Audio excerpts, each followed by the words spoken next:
Ah, c'est quoi ce total na DVD à phrase c'est face lui la mat au coup d'avoir traité donc c'est tout. Bon, on conseille aux anéango, aux yokango, aux réponses sur mon soyoki. Donc, na ça va monter parce que mon ni et nous connaissons tout ça pour l'entendre même. Mais va vraiment des différences entre louange et adoration. Est-ce que vous pouvez savoir une différence entre les deux là? Bon, pour louer, les en français, c'est un verbe. Okumisa. Le quoi donner, ça dit kokumba, kokumba mela. Donc, pour louer la bonne.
Que voici, toujours dans le cadre de votre émission Trompette. Aujourd'hui, je reçois pour vous un homme de Dieu, un serviteur de Dieu. Azalaka Wate, Yemoka se présenter, Kalate. Avec lui, nous allons parler sur sa vie musicale et carrière Naye Mini Tomolo Belango Awa. Et Kalate a se présenté, Mama se présenter, tout ça, on a réussi à présenter Bisso et Lokomoko. Et on se retrouve tout juste là.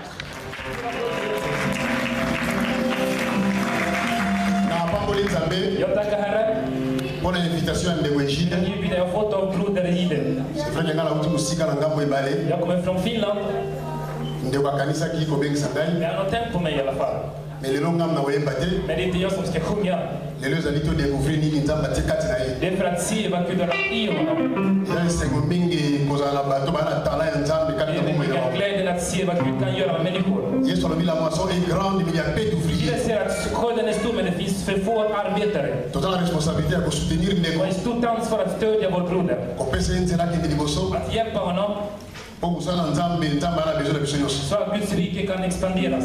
C'est pourquoi na wemba nzembo moko. Det är därför jag ska sjunga en sång. Wana lokumu na nkolo. För Guds ära.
Sans plus tarder, que c'est déjà voté.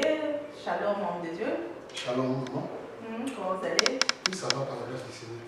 Merci. Comme nous avons le basico tout à l'heure, que pour la musique, une vie chrétienne. Mais avant tout, quand on a vu, il y a ce jeune abisso, est-ce que vous pouvez d'abord se présenter? Cher internaute, merci. Napesi bandeko sur moi, tu vas dans abisso. Comme on a dit, c'est face au Milan, nous sommes musiciens chrétiens. Nous avons une Finlande. Nous avons en Suède, précisément à Stockholm, pour l'invitation à l'Abisso. Nous avons un concert à puis nous avons passé une mission. Merci beaucoup. Mais ceux qui ont mis Moussel Nazambe pour la première fois dans le plateau d'Abisso, tout dans le parcours. Donc, ceux qui peuvent mettre l'Abisso un peu parcours, au Tawa, puis au Banda, quand et en plus, on a aussi Nazambe Banda dans les expliquer dans le pouce pour balancer l'Abisso. Bien, on pousse na polo bake tabani musala nzambe na Congo, précisément na Kisasa. Na bande ko sambe na église wa na Congo ya Arche de l'Alliance, déjà juste na commune Massina. Papa na nga di chrétien, maman na ngai ba tradition nzela nzambe to poli na kata vie chrétienne. Alors na Kisasa na bande déjà côté ya nzambe, na sali pe mo moke ba cours biblique. Pe na bande pe ko yembi nzambe na kata église. Tant de yepo tout le monde quand même il faut continuer pe musala yango. C'est pourquoi toujours continuer musala motile. Ok, merci beaucoup. Mais tout le monde est bien, mais en même temps, vous avez voté. Mais comment vous combinez tous les deux? Comment vous combinez côté c'est difficile de temps en temps parce que je crois que vous avez aussi une famille, bon, Bible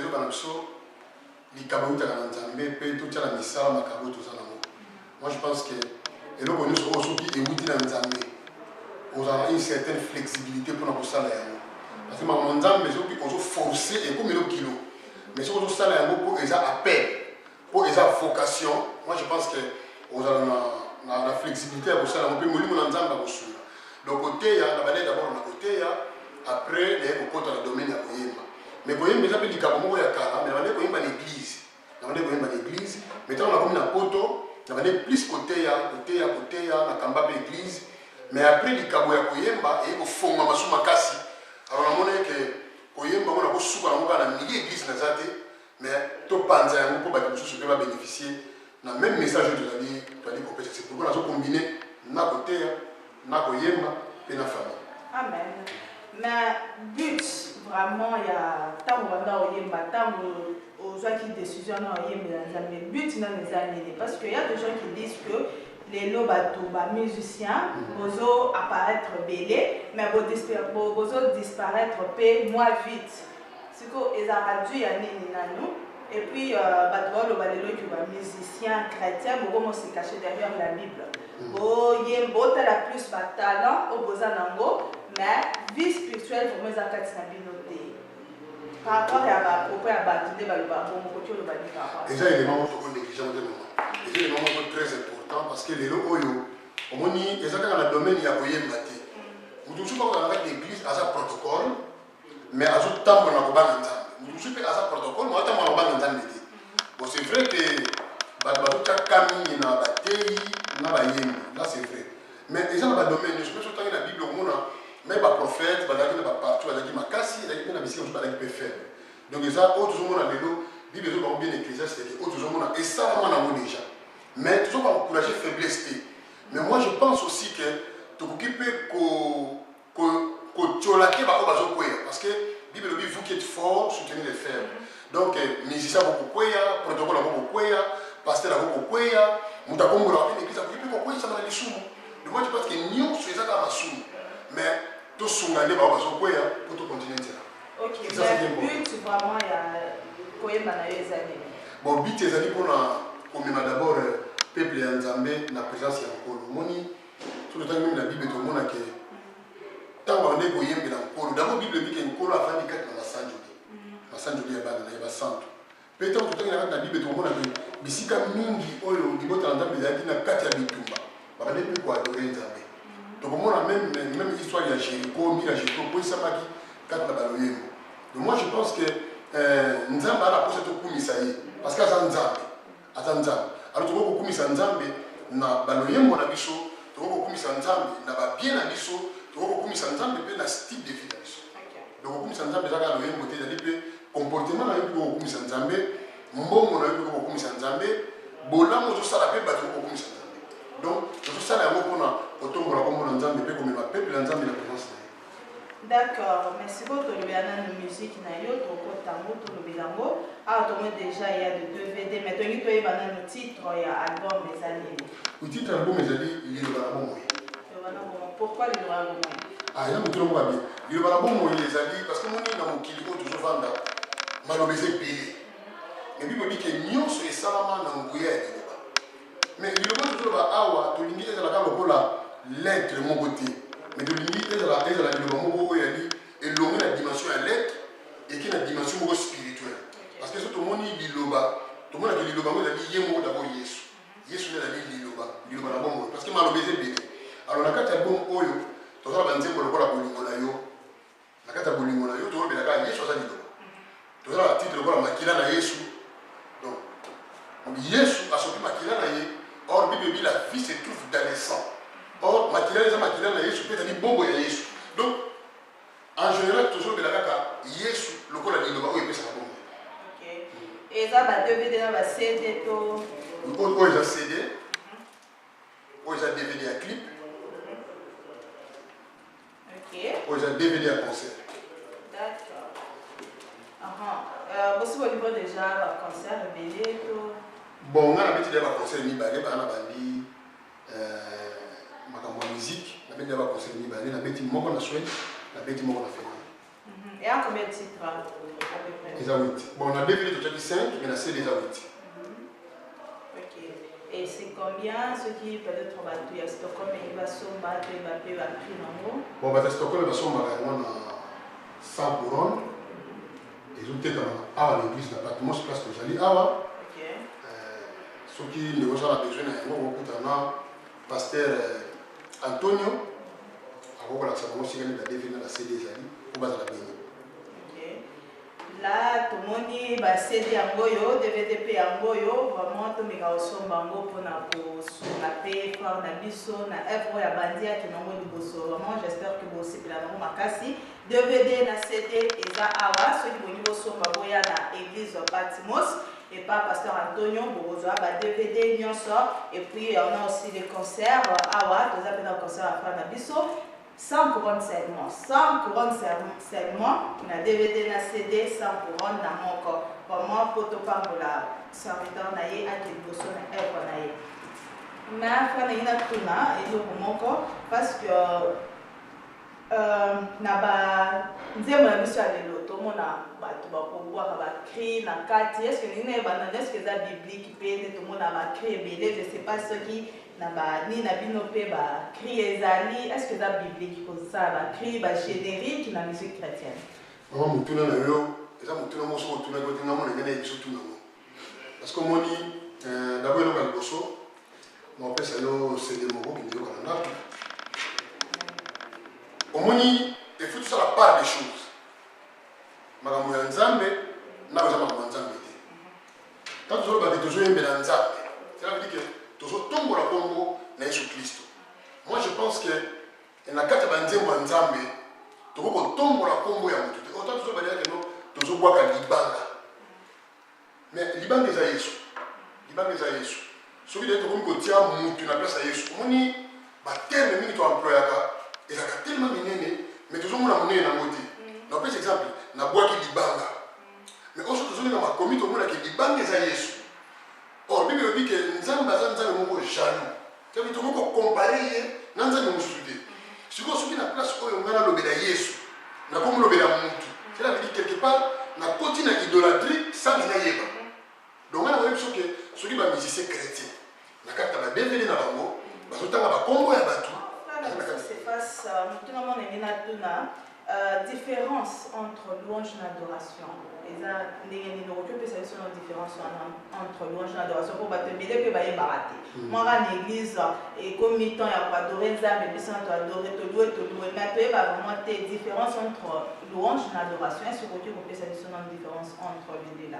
Bon, pour louer, déjà mon français, c'est un verbe. Pour louer, j'allais qu'au kumisa. Mais quoi adorer, j'allais qu'au kumba. Donc, pour louer, d'abord, j'allais qu'au kumisa. Pour adorer, j'allais qu'au kumba. Mais c'est quand tu vas banzer, pour louer Nzambe, pour adorer Nzambe. Et par rapport à contenu. Parce que, mini comment banzer, vous avez des malins, mais la Bible est en adoration. Mais nous avons un peu de louange. Mais la bête on dans la musique classique, qui est un peu malin, mais nous avons louange. Nous avons un peu adoration, mais la bête on peut dans la rythme qui est même bas. Il y a plus promis à contenu. Tu loues Nzambe pour la oya sala. Nzambe sali mokili. Nzambe sali toujours mon butu ya likoyamo ya kabola. Nzambe sali nyonso to ndeka Bible soloba. Nzambe sali nyonso. Oya sali te mais ça te va sali banzete, asali nyama, asali moto, asali tout. Mais tu loues à Nzambe par rapport à Azamo Santo.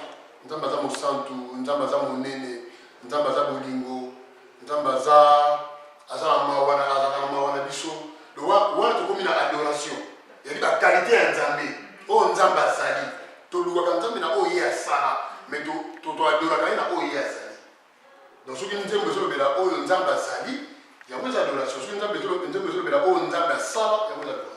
Ok, donc si je comprends bien, Oyo Nzamba Sala, il y a moins des louanges. Oyo Nzamba Zali, on a adoration.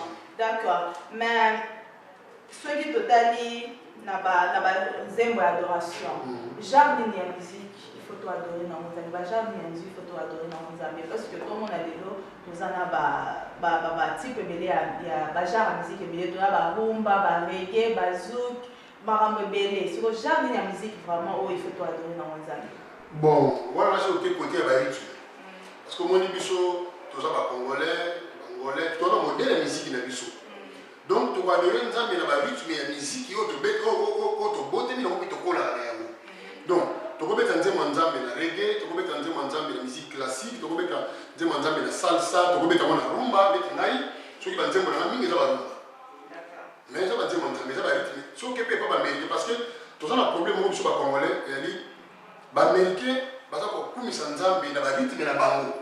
On va la musique en Nzambe, je mets la rythme oyo Michael Jackson a beta. Mais la musique en Nzambe, je ne pas la normal. Mais pas la biche sur petit rumba balobi à la niko. Sur petit rumba babi à la niko. Donc toi un problème moko un peu sérieux, il y a moi je sais que même ça en Nzambe, ba la expliquer bilo on a une église pour pas comprendre quand même bien. Tout ça va congolais, tu louer Nzambe na mélodie ya moko. D'accord. Mais ceux qui tosaient les manquer, m'a ramené à Bando le musicien de l'eau vraiment vie pénale spirituelle à Katina Bangote. Parce que ce tout est dans la Bible, tout le monde a une nette histoire, il y a Saoul dans David. L'union sur parce que l'histoire wana Saoul voit ce banda obéla et c'est là qu'il a David tant qu'il faut yemla nzembo babi ba démon ezali na kati ya roi Saoul et nongwaki. Pour le lot sur total IP, face et face, Louis Lama, hasard, musicien chrétien, yemla Nzambe. Est-ce que ceux qui te disent peu frère, qui n'est pas mon razobé, la tenarate église, soit yemla Nzambe? Est-ce que nous avons public, est-ce que nous avons des mots qu'on l'onvoie à travers caraba chanson d'ailleurs yemla Biso?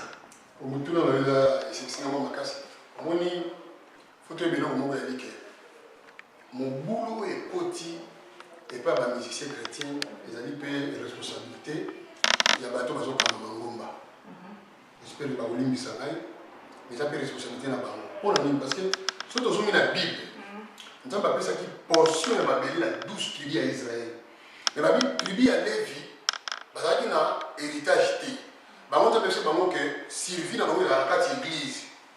Or la carte tribu à Lévi domoni ba sacrificateur, domoni ba intendant, puis domoni ba chanteur. Mais tout ce qui va nous na tangité mais on a maîtrisé ça. Donc ba yembi ba sacrificateur la carte tribu à Lévi. Et lui comme que mo yembi na moto so bongo église na motei bango so ba na carte ya famille wa. Mais lelo ko mona bato bénéficier de mon mémoire qui église de la pasteur. Le musicien avait des biens finis de la et à part ça, surtout aux hommes, surtout au monde, ça a un effort pour encadrer les musiciens.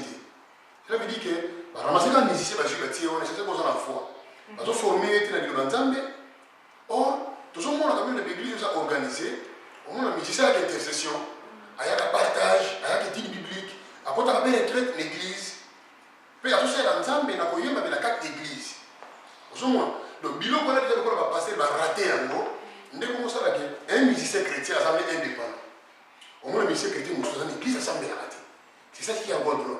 Le musicien chrétien, une église assemblée à rater, mais avec un église à bongo.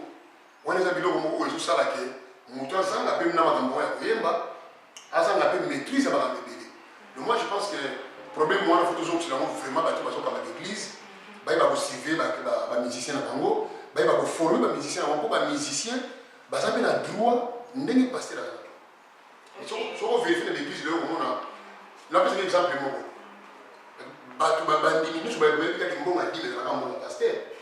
Mais or, si on dit que on va lever, tout le monde va musicien, va lever. Mais si on a donné la dîme, on a musicien à l'ibanda. Si on a musicien, on va des biens à l'ingénieur. Il y a un moment où on a dit vraiment, il y a ça dans le salon. Nous avons condamné par contre pour nous dans la carte. Mais toujours la vérité que poto, ils ont tapé la musique chrétienne, ils ont dit plus, bateau va dans l'église. Parce qu'on encadre les musiciens. Donc, ça, on va comprendre bien. Donc, des années, il faut un musicien quand même, on va la carte l'église, quelque part, sur moi, dire, mais quand il faut appeler ça un musicien. Hier, sur le il faut que je m'occupe des affaires de mon père. L'église, ils ont affaire. Ils ont affaire, il y a un boulot. On a quatre l'église, on dit que sur la veille. On a quatre l'église. On a évité l'église à Bakongo, mais on a pris la minée. Mais on a dit l'église à Bakongo, on a soupé Zali. Et l'église a la responsabilité de sur la veille, il y a sur la veuve, il y a nourrir la bataille, il y a sali sa batunyoso. Il y a sali sa batunyoso. Y compris les musiciens. Donc, cet exemple est beaucoup. Mais il y a des musiciens. On a un deuxième moment. Ceux qui église et jouent et continuent à studio. Tu peux prendre l'exemple de mon côté sur l'unité. Nous avons appelé une inspiration, nous avons appelé une maille. Pasteur titulaire a dit non, nous avons une demande à l'écart. À jouer à Meminga et à studio. L'église est une bonne foutie. Et Kamati, tu sais la clip, tu mis la CD dans la DVD. Est-ce que je dis que Bilo on a nous église de côté l'église de côté parce que l'église de Meminga la studio. Après l'église de bon, le corps a frère a une inspiration et c'est notre place les fils que 30%. Sont la seule église. Malgré la salle, on est dans l'église, nous avons la vie moi. Donc, je suis frère, beaucoup de studios, vous savez la programmation, église, on a la producteur, église et produit Yango. Après, l'église était qui a un bon et belé, vous commencez les fils que 30% pour petits frères. Moi, je pense que des autres de Mingi, et vous allez sauter. Mais nous avons frère, des autres de l'église dans Mingi.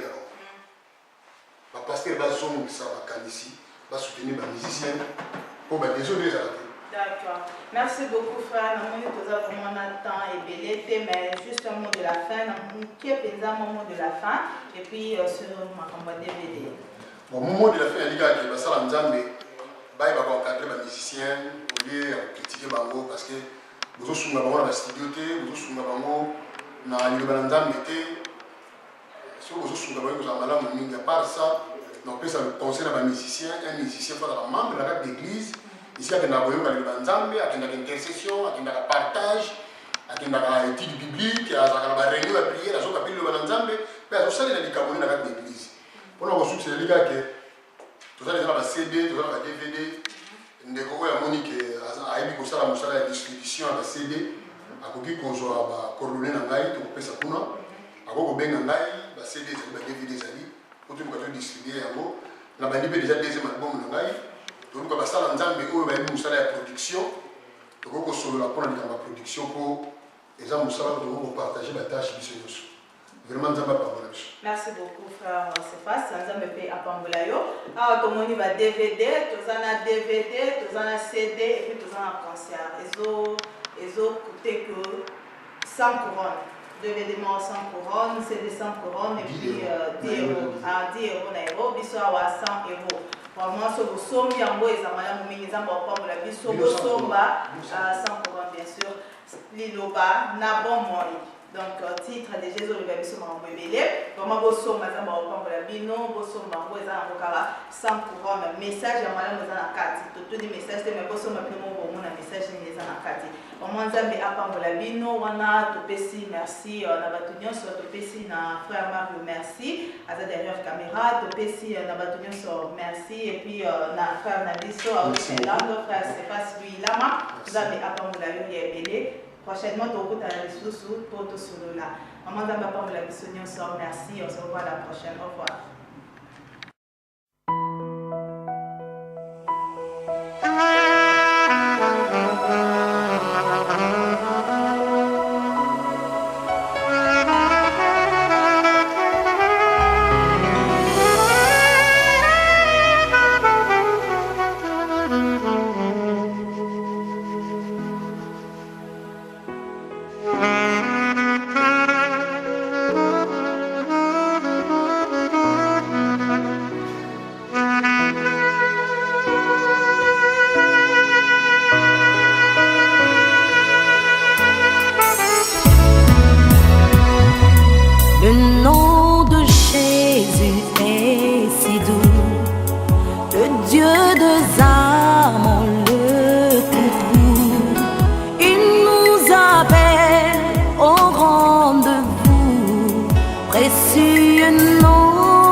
car lui seul connaît tout mon cœur.